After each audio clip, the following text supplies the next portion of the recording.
Here in the Northern Rockies, dark winter months are outlasted in basements, dens, and nooks where kindred souls gather together to share intel, swap fly patterns, and relive the memories from seasons past. This gathering spot, known locally as the February Room, is the inspiration for this podcast. No matter the season, the door is always open to those with a fly fishing story to tell. Brought to you by CD Fishing USA, the North American distributor for composite development fly rods and accessories. 40 years of Kiwi ingenuity and graphite technology now available at cd-fishing.us or your local CD USA dealer. Follow us on Instagram, YouTube, and Facebook. And remember to go fishing. Here's your host, the Carnops, and this is the February Room. Welcome, Lauren Carnop here, and today we have a special guest. So the fly fishing community is bound by our infatuation with fishing on the fly. But the other trait that many anglers have in common is the desire to give back, and that's through involvement with conservation and philanthropic organization. One person who encompasses all of that is Peg Miskin. She's the event coordinator of Cast One for Hope, and that's the signature national fundraiser for Casting for Recovery. Thank you so much for joining me today, Peg. Thank you for having me, Lauren. It's great to be here. And I know that you have some amazing fishing tales because first off, I've seen your post on the weekends of going on the river and catching tons of fish, but also you've been on a fly fishing film festival, traveling all around the world. And I can't wait to hear one of your fishing stories today. It's funny, Lauren, when you asked me for that, I thought, I don't have any remarkable fishing stories. And then you start thinking about, oh, I remember this one. And oh, I remember this one. And it was kind of hard to pick. But what came to mind first was for me catching my first permit. And that was in 2015. My boyfriend and I had never been saltwater fishing. We went on a really great trip organized by Grizzly Hackle out of Missoula to Punta Allen, and we stayed at the Palometa Club. And I remember thinking, what is this with permit? I mean, yeah, they're kind of cool, but I don't really care. Just want to go. I've never saltwater fished. I just want to open myself like a book and just take everything in, experience everything having to do with saltwater. And so that's how I went with no preconceived ideas. I was going to be happy if I caught a bonefish. And we arrived at Punta Allen. One note I need to say is that up until I did Casablanca last March, I was always the only woman on every saltwater trip I've ever done. So kind of odd woman out, but actually it was kind of fun. Although I had to tell the guys, it's okay to drop the F-bomb. I'm fine with it. You know, I'm cool. You can do whatever you want. So we had gone to Punta Allen in 2015, my boyfriend Jay and I, and everybody was talking about permit. All the guys were talking about permit, and Jay and I'd never fished in that way. So we went out and did bonefish with a guide named Charlie and just had a great day. And I loved them. They were like little freight trains, and I loved the sight fishing. And we were zooming back. I remember we were by an area down there that I'm going to call the Three Islands. Tres Amigos, I think is what they're called.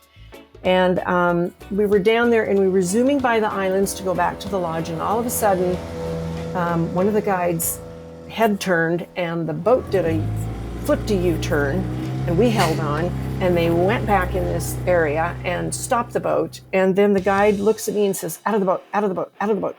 I jumped out of the boat, got in the water, not knowing what we were doing. And I said, what are we doing? And he said, Palometa, which is permit. And I could look and see these tails and fins. And I thought, oh my God, these are permit. Cool. So I did my cast, probably very lousy, and doing the strip, where I call a hip strip, where you strip really slow from your hand to your hip, and felt just this little tap, tap on my fly. And I said, what was that? He said, permit. Well, I didn't get it, but I went, oh, and there was something about that connect right there and then that I got permit fever. So we went back to the lodge, and the next day we were out again. And by then we were both saying, permit. We don't want any more bonefish. We want permit. So we went out I actually did catch a permit that second day. It was about a 14 pounder.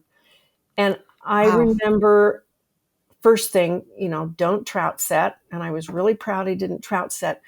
But the power with which they take your fly is incredible and something I had never experienced. I have caught big trout, but nothing like this. And the speed with which your line goes out of your reel and you hear that whir. And at one point, Jay was up on the front of the boat because we're fishing on little pangas barefoot so you can feel the line. But he had to jump up and hold the back of my pants because I was afraid I was going to get pulled in. And this fish went way out. And then get it on the reel, start to bring it back. It went out about 2 times and finally came back. And I remember clearly, as if I was there right now, the first time when I jumped in the water with that fish and held it and was just so in awe of the beauty and the calmness of this fish and the power and the connection. That the spiritual connection with this fish was like nothing else I'd ever had. And permit, I know most people know about permit, but they look like little puppy dogs and they're so sweet looking and they hold so still. And we got some pictures and went away and went back to the lodge and all the guys were going, oh, she got a permit her second day and it's her first permit. We kept going on the trip and last day we're out and we're fishing again. The weather had not been good. The guides, Coriano, I believe, was our guide then. And the weather was not good. He was concerned about where he was going to get us to fish. And on side note, Jay had yet to catch a permit. So the pressure was on, and which is not good when you're involved with someone. And so I remember the bay that we were in and casting out, and they saw the permit and boom, I caught another one. And I remember thinking, oh, this is so great. And then thinking, oh my God, I can't do this. If Jay doesn't catch one, I'm going to be in so much trouble. So I just said, hey guys, I'm sitting out for the rest of the day. Let's get Jay into a permit. And so we eventually did and took a huge relief off my shoulders. So that trip, which was my first, it was totally luck. Right place, right time, good guides, and I got 2 permit my first trip. I've caught a total of 5 now, but there's something about them and saltwater for me after all these years of freshwater fishing.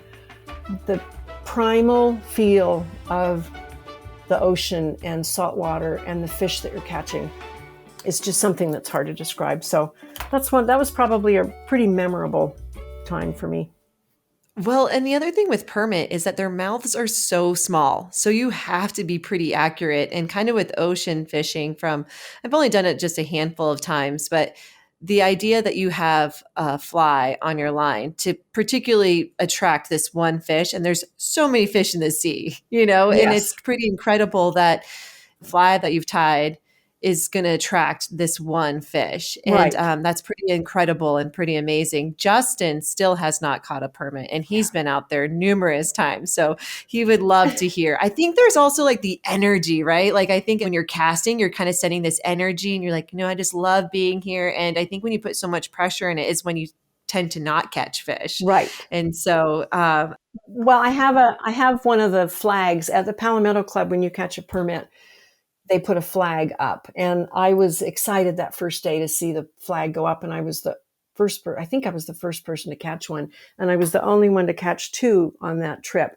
But I do have the flag here in my office, even though they aren't supposed to let them out. The owner gave it to me. But when you talk about the energy out there, the energy in the ocean and saltwater is so different. When we were on that same trip, we were out in a big bay, and of course the guides can see everything and you're completely blind and can't see anything. And they saw about 200 permit, huge school. And so we went over by it. I jump out, running along with the guides. And these guys are built, but they're short. And you're holding on to their shoulder and bouncing in the water, trying to stay afloat and keep everything together and running after this big school. And we went after this big school. Jay stayed in the boat up on top watching, and I was in the water with another guide. And we got to the permit, and by this time I went, okay, I know what I'm supposed to do. And I cast my fly out, and I saw one turn and start to follow my fly. And all of a sudden the water blew up, just like an explosion. And I went, oh, what happened? And he said, baraka, which is barracuda. And he said, don't move. And I stood behind the guide, and these 200 permit were coming right for us and then split around us like a perfect drill team. And on both sides were maybe 8 feet from us. And that talk about energy, that's the energy that was so palpable. To be in the water with these amazing fish, and they're zooming by, and you see all this silver flash, and you maybe catch a hint of an eye going by really fast. And that energy is just not something for me that I find anyplace else except saltwater. Well, and how you just probably feel so small in that moment too. Yes. And I know you said that on this trip you were the only female, but not. Well, guess how many years ago was that? Was that a year and a half ago when all you ladies? Right, 2019. Right, 2019 we did the Christmas Island trip. How empowering was that to be on a trip with all women? Well, it started out, actually, I had organized, even though I can't tie flies to save my life, but I have caught a few fish with them, but I organized a women's fly tying group, because we were getting kind of bored. And actually Jessica Haydahl Richardson, who you've interviewed, the photographer, Jenny West, who's a buddy of mine and a guide here. We were all in, and Donna Witcher's another woman, we were all in this fly tying, and Jenny said, we need to go somewhere, do a saltwater trip. Well, you don't say stuff like that to me if you don't mean it, because 2 weeks later, the trip was set with Dave Cook out of Skinny Waters up in Missoula.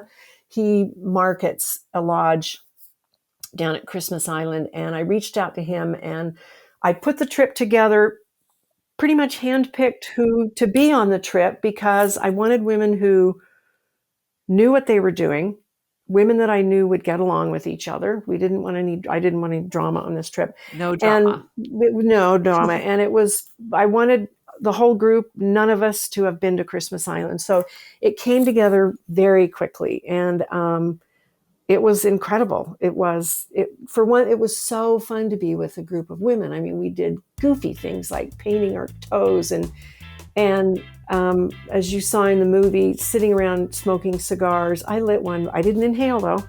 And, but sitting around just talking women's stuff, and there was no pressure about who caught more. I mean, sure, like one of the women, Jerry Mayer, said, yeah, I'm really excited for her. God, I wish she hadn't caught that fish.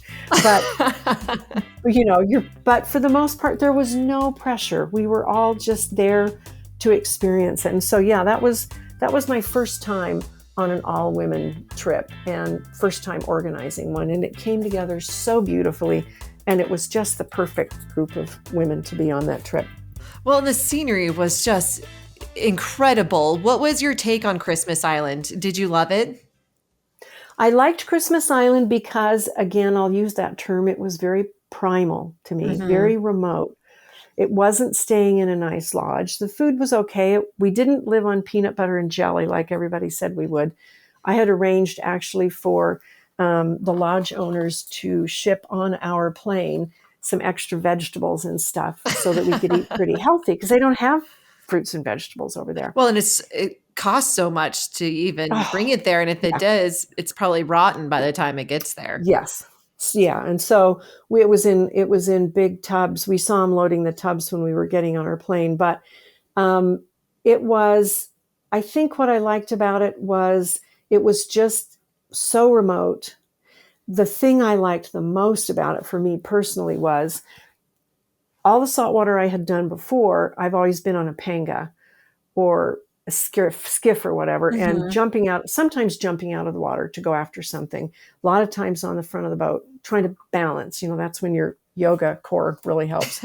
And this was not. We would go out on the boats. They were really cool pangas. We would go out 2 boats and we'd split up. The boat would drop us off with a guide, one guide for 2 anglers, and away the boat would go. And so you were in the water for 6-7 hours a day, unless the boat would come back and getting you maybe to another area, you would have your lunch that way. But you were in the water the whole time. And I'd never done that before. And that connection to the water, there were times, I have told people, for me, there was times when I became the shape of water. I couldn't tell where I ended and the water started. I was Wow. just in it, part of it. It was it was almost like returning to the womb. I don't know what it was, but I just Love couldn't that. get enough of it. And I'm a horrible swimmer. So it's amazing that I would do that. And sometimes it would get pretty high and I'd be bouncing along, with the tide a little bit. But I think for me, that was the part that I enjoyed. And I would get out of the water and get back to the lodge, and I felt uncomfortable until the next day I could get back in that water. I was about to say, I feel like with the current, like constantly hitting your calves or your legs like that, and your body's like kind of like fighting against it or like going with the flow with it, like coming back on land, your legs must have felt almost kind of like not comfortable. Yes, my legs were kind of squidgy. That's the only way to describe it.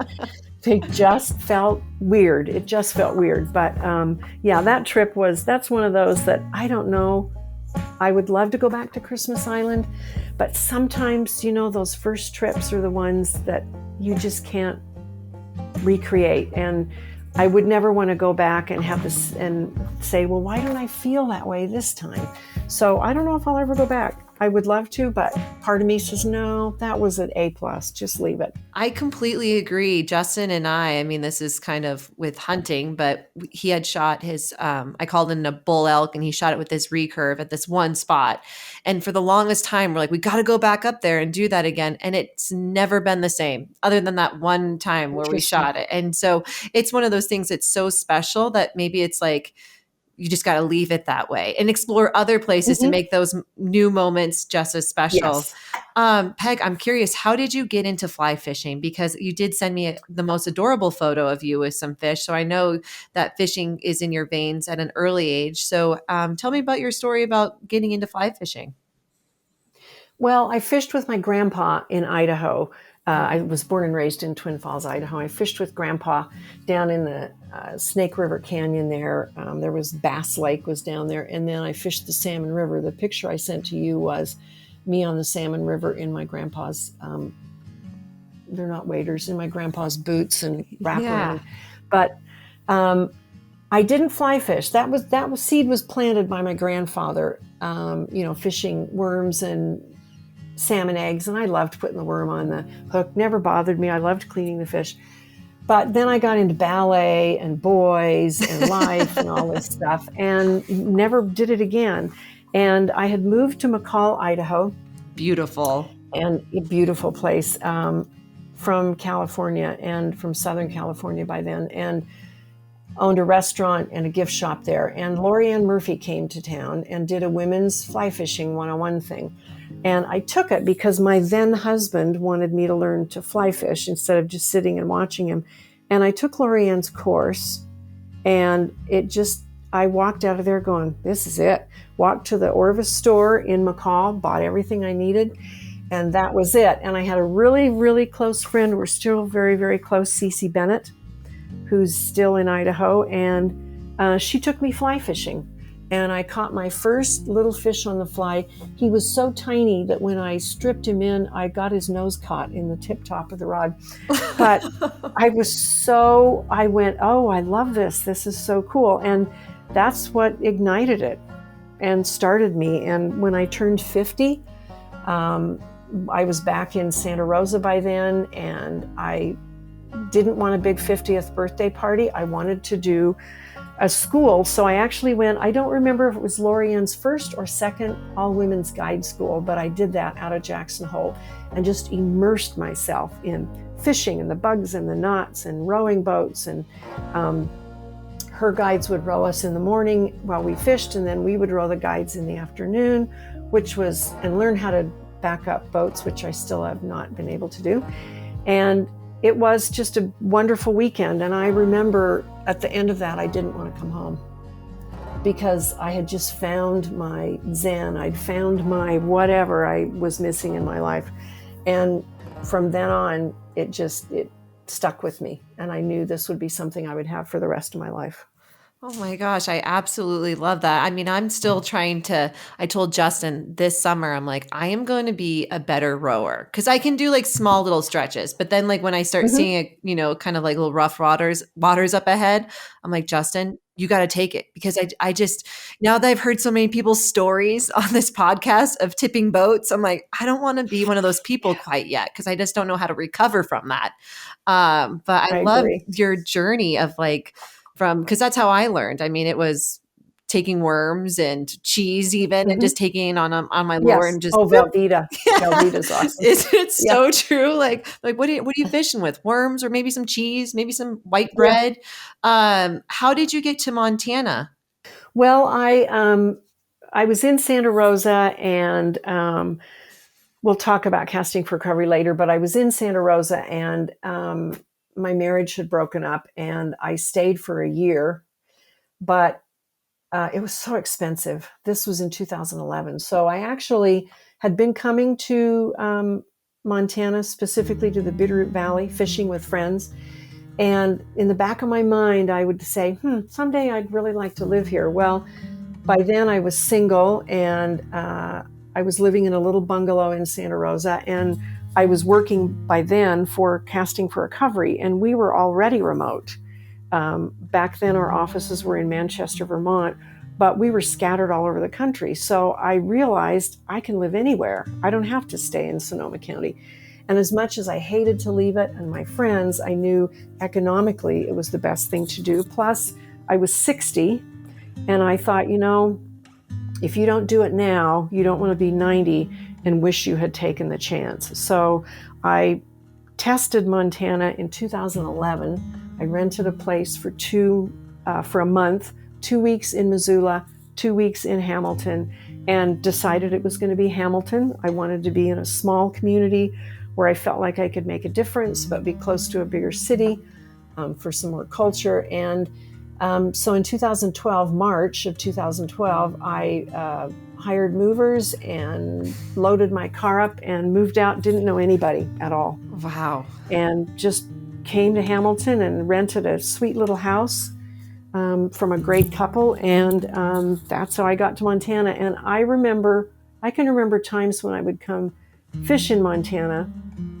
and I'd be driving home from fishing to the rental that, whoever I was with, we were going to. And I remember saying, someday I want to be able to get in my car and drive home and have home be here.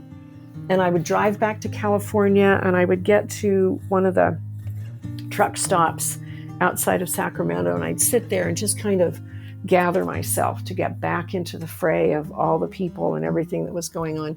And I remember when I first moved here in March of 2012, it was squallow season. And I remember going out and fishing by myself and getting in the car and had the sunroof back on the car. And I thought, I am driving home, and this is home. And it meant so much to me. And that for the longest time, I kept feeling like I was on vacation and that I was going to be going home pretty soon. And I went, no, this is home. And I've never looked back. I love Sonoma County. I certainly miss it in February, but boy, I love it. I really love it here in the Bitterroot. It's a great community. And now a brief message from our sponsors. High-performance graphite shouldn't break the bank. Check out the Tamer brand of fly rods for composite developments, available in 5, 6, and 8 weight. An unbelievable value at $199, Tamer 4-piece fly rods deliver smooth cast and precise presentation. Our Tamer kits include a Fly Lab pulse reel and weight forward fly line. A river-ready kit for under $300. Go to cd-fishing.us or visit a CD dealer in Idaho, Montana, or Wyoming. And remember to go fishing. I have those moments so much when I'm driving around Missoula and can't believe this is what I get to call home. But you have obviously some amazing work, and I want to learn more. Can you tell me about Cast One for Hope? Yes. So Cast One for Hope is Casting for Recovery's signature national fundraiser. And in one of the positions, I was national program director with Casting for Recovery for 6 years. And one of the things I realized that we didn't have a national fundraiser. All the programs do fundraising. The national organization did some fundraising, but there wasn't a big event. And so I figured, well, I'm in Montana. I mean, that's like the sexiest place to come fly fish. And Sexiest. let's do it. And so our then executive director said, sure, go ahead and plan one. So we did it. It was very small, didn't have a ton of people at the dinner. I was actually that first year giving some boat positions away. But then it started to rock and roll, and people started coming and wanting to attend. And this year is our 9th year. So at this point in my life with Casting for Recovery, which has been pretty long, this is what I do, is run this event. And it's fun. We have 36 anglers that come from all over the country. All the angler positions are already sold out this year. The event this year is in September. It's September 24th and 25th. And it comprises a kickoff party that I put together at either a big house or a venue. And then all these anglers who come from across the country, I can say 99% of the people who come fish in this event are not from Montana, which is very cool. And we put them out on the water. I have 18 amazing, wonderful local guides. You've actually interviewed Travis Kraft. He's one of my Cast One for Hope guides. And the guides guide our anglers. They donate their day, guide the anglers for the day. And then we have a celebration dinner with live and silent auction that evening. And the goal, yes, is to make money for Casting for Recovery, because that's what nonprofits live on. But for me personally, the getting together of people from all walks of life, from all over the country, to support Casting for Recovery, and having in some way themselves been touched by breast cancer, is the big part. And I always feel like if you create that atmosphere for people of celebration and giving, then the rest of it will come. And I love it. It's a lot of work, but I really love doing it. And so yeah, this is my 9th Cast One for Hope this year. Can you give a little bit of more information about what Casting for Recovery is? Sure. We started in 1996 back east, and it was started by a breast cancer surgeon and an avid fly fisher, Gwen Perkins Bogart, who actually lives in Wyoming now. And we take women in all stages of breast cancer on support and education retreats, and we incorporate fly fishing. And initially, the fly fishing was about the fly fishing and getting women out and on the water. But it's become so much more now. This is our 25th year. And we will have 53 retreats this year across the country. And being the 25th year is a big year, I think, for us. But it now is connecting women to nature and being with other women in nature, and they're not in a real support group situation in a hospital or in a conference room. They're outdoors. A lot of them just completely forget everything. There's been so many times that women have said to me, I haven't thought about breast cancer the whole weekend. And yet we do have a medical session that the women attend on Saturday. We have an evening event that the women attend with our trained psychosocial facilitator. And then on Sunday, we bring in other local volunteers. This is where men can get involved, and they can river help and fish with a woman one-on-one, tying on her flies if she needs it, helping her catch the fish, and guiding her. The fun part is that the women have learned about the bugs, the knots. They've had 2 casting sessions, and that last day allows them to test that skill. And 70% of the women who come to a Casting for Recovery retreat have never been to a support group. And when I launched the Southern California retreat years ago, I remember being shocked that even in an area as populated as Los Angeles, that 11 of the 14 participants had never been to a support group. Wow. And 95% have never picked up a fly rod. I mean, the first thing that we tell them is it's not a pole, it's a fly rod. Yeah. And just watching what happens to them, and they leave empowered, um, and renewed, and quite a number of them go on to fly fish. And I have ones that I have stayed in touch with since the very beginning, which was back in 2003 when I really started getting involved with CFR, and still keep in touch with them. And they're out there fly fishing, and they say that it saved their lives. It made them know that there was hope, there was the ability to do something, and the ability to move on with their lives. And sure, we have women that are very sick and that we lose after the retreats, and that's really hard. But I think what we all know, those of us who work for Casting for Recovery and our many absolutely wonderful volunteers that make the retreats happen across the country, we know that we may not be able to fix it. We can't take the breast cancer away, or we can't take everything that's happened to them since the breast cancer that's affected their lives. But we can, for a moment, give them a respite and hope and strength and empowerment that life is important and that they can make it, and that we will support them these 3 days and give them that gift. And that's the whole thing about Casting for Recovery. I think that's very wonderful. I absolutely love it. On a personal note, it was my kind of like my godmother, family friend, but we lost her to breast cancer a year ago, and she battled Oh, it wow. for.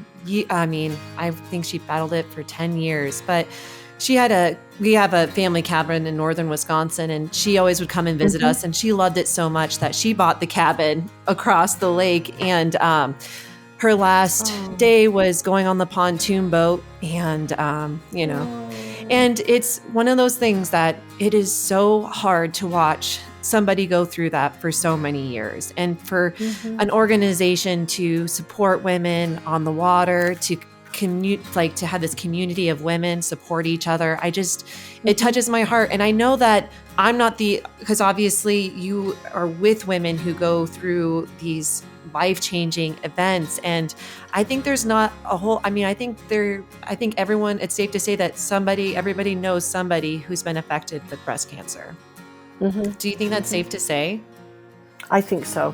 And, it's interesting. I've had people say to me over the years, well, there's so much being done for women with breast cancer. What about other cancers? And there is a lot being done for women with breast cancer, but we turn away so many women. We don't have enough retreats for all the women that want to come to Casting for Recovery. And sometimes women will try 2 to 3 years in a row. At this point, if you've tried a certain number of times, you're automatically in. But the number of women that want to come to our retreats lets us know that we're still on the right track. There are organizations that serve women that have all kinds of cancer, but staying with fly fishing works for us. I mean, initially, the motion of fly casting can be therapeutic for all those muscles that have been disturbed, and the lymph nodes that have been disturbed from surgery or otherwise. But it goes way beyond that. And I soon found that out from my first retreat I ever attended. And then when I started going to retreats, I thought, even though the women really get excited about the fly fishing, it's not really all about the fly fishing. It's what that vehicle does to get them where we want them to be for that weekend. Absolutely. I interviewed someone from Project Healing Waters, and Yes. it was about doing the small things, from like tying flies, or just putting it triggers something in the brain to kind of create more like relaxation. And you do probably lose that when you're I imagine having a diagnosis with breast cancer can cause maybe some post-traumatic stress, where it's like, oh my gosh, what do I do next? And initially, I don't know that we really had that in our brain. PTSD was not a buzzword back then, but we certainly are aware of it now. And absolutely, that's one of the things that we deal with in our psychosocial session. And that's one of the things that we deal with when we are aware of when we're with women. There are some women you can clearly tell there's some major stuff going on. And, there's other things that have happened in their lives. I mean, there's women who will come to a retreat and they've gotten divorced. Their husband left them. And they've said, I remember one woman say to me at a retreat I was at, and she said, well, he left me because of the breast cancer. And I said, no, he probably was going to leave you anyway.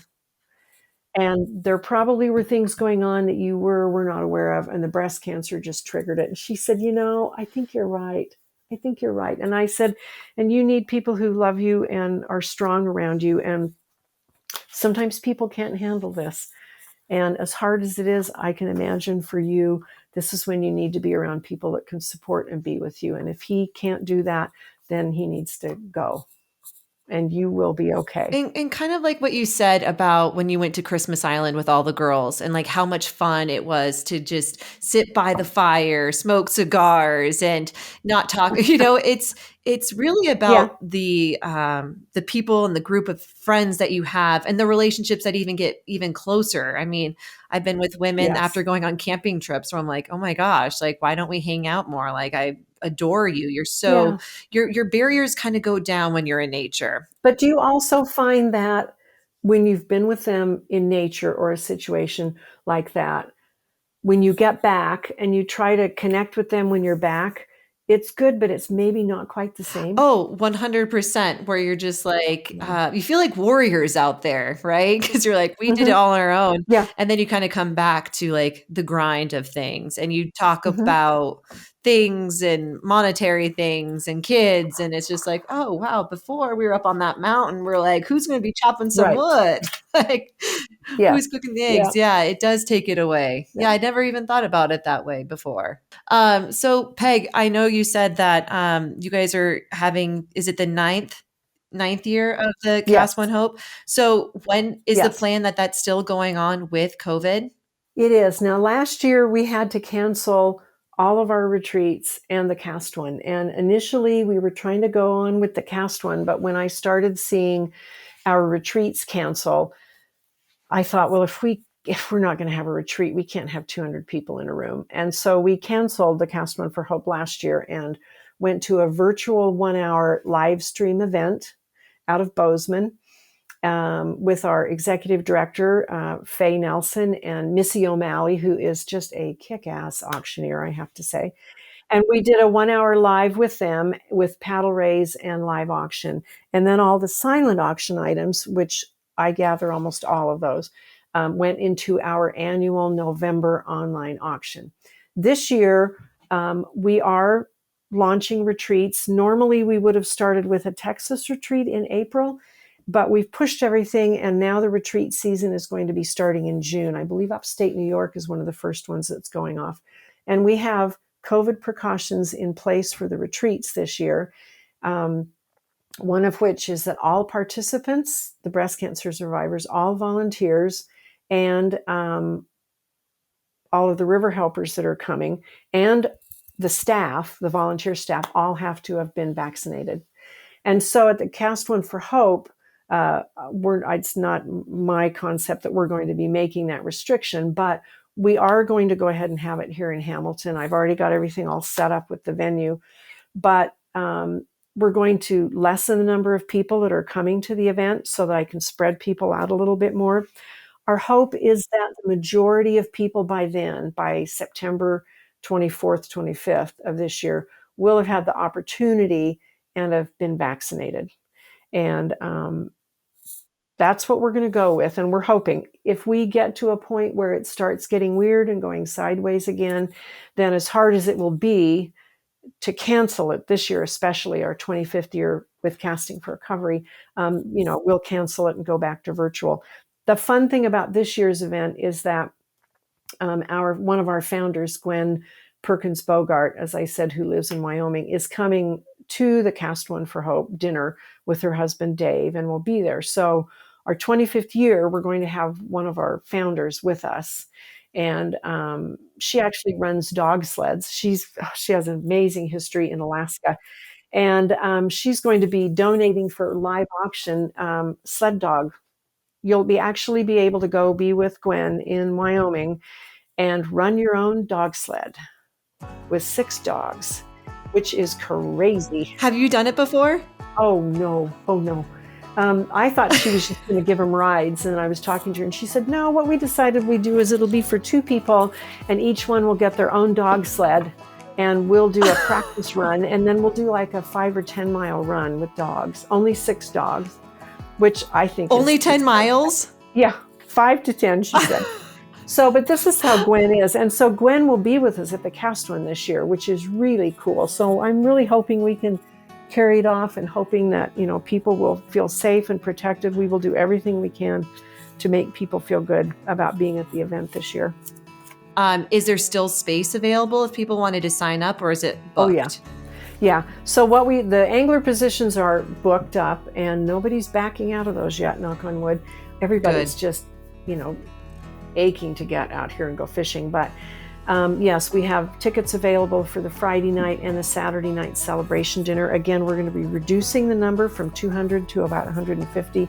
So anybody who wants to come join us for that dinner or the kickoff party on Friday needs to get in and get a ticket, because we will be shutting that off. And where do they get the ticket, Peg?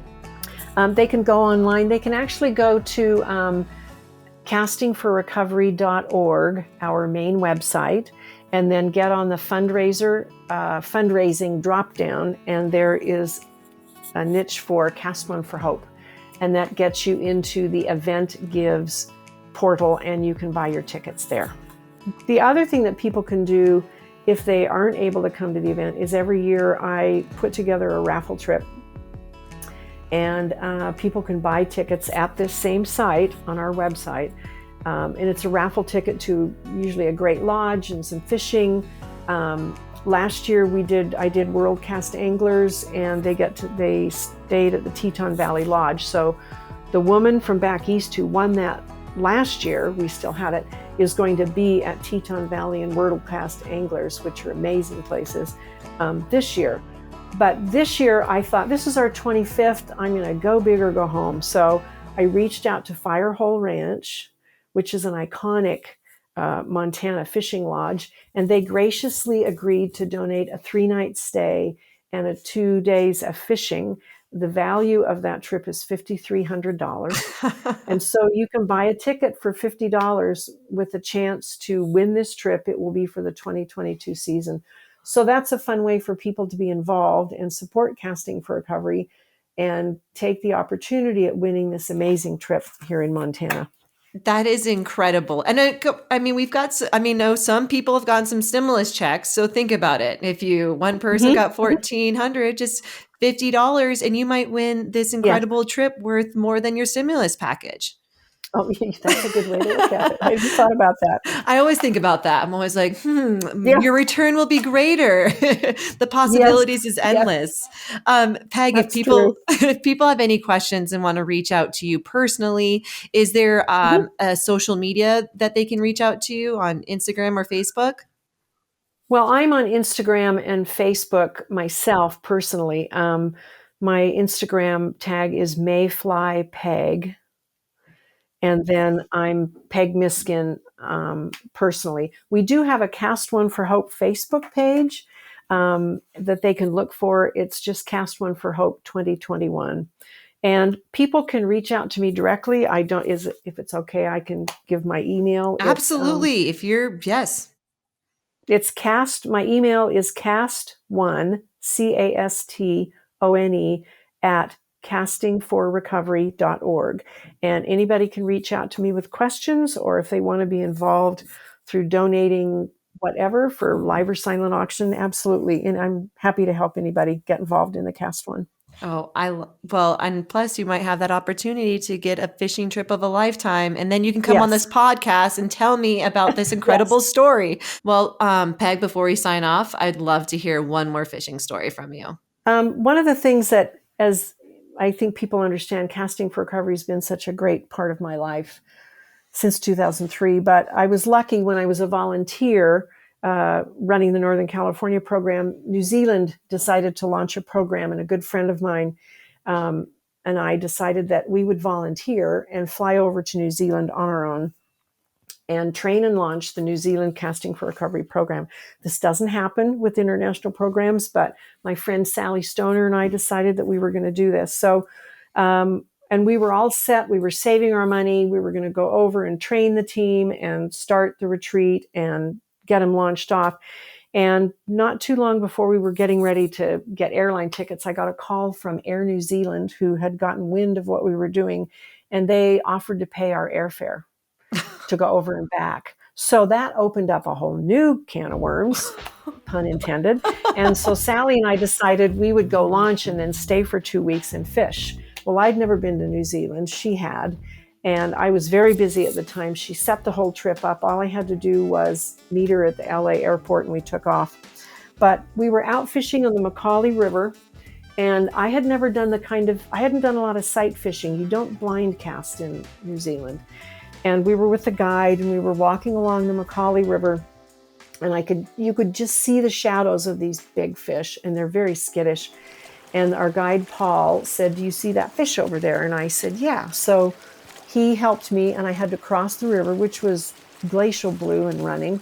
And I stood on top of a rock, and Paul was right there kind of holding me on top of the rock. He was standing in the river, and he said, "You have one cast." So I cast, and the fish took it. I think it was a cicada, took my fly and takes off. And I'm going, "Oh God, what do I do now?" And Paul grabbed me around my wader straps, and he goes running across the river, holding me up. My feet were circling around like I was on a bike in the water because I was trying to run, but my feet were not touching. And he dragged me across to the other side of the river, planted me and said, "Run." And so then I start running because you don't want the fish to get too far ahead of you or below you, and running on rocks. And so Sally was running along with me, holding me up by my wader straps so I wouldn't fall, and caught this absolutely gorgeous, huge New Zealand fish. And that was one of those times where I thought, another time in my life where I've thought, look at what I have been able to experience being involved with Casting for Recovery. I got to come to New Zealand. I got to meet the Kiwi people who blessed our retreat and blessed us, give the gift of CFR to these women in New Zealand, and I got to experience this amazing fishing. So that was another really fun fishing story. No pressure though when someone says you get one cast. I always hate when I it's know. like you get one opportunity and then I screw it up and he's like, "Well, it's done. It's over." And I'm like, "Oh, it was just that one moment. I just missed it." Yeah. Can I try again? Nope, he's gone. Well, thanks again, Peg, so much for joining me today. And I look forward to meeting you in person. You're only just a hop, skipping away. We should probably get you, me, Jessica, and Jenny West together. And maybe we'll just have Travis. We'll have Travis take us on the... Well, and Jenny, I forgot to mention that Jenny's also one of our Cast One for Hope guides. So great group. Yeah, I love those guys. Great group. It sounds like too much fun, and it seems like I need to be involved in that. So keep me posted. And thanks again, Peg. Go to thefebruaryroom.com where you can access a complete library of our podcast and read more about our guests, their fishing stories, and favorite fly patterns. We're always looking for exceptional fly fishing yarns, and if you have one to spin, shoot us an email at info@thefebruaryroom.com. The February Room is always free, but if you feel like throwing a nickel in the pond, we appreciate any additional listener support. For companies and individuals interested in sponsorship opportunities, please contact us for our media kit. Thanks for stopping by the February Room, and we'll see you down here next week.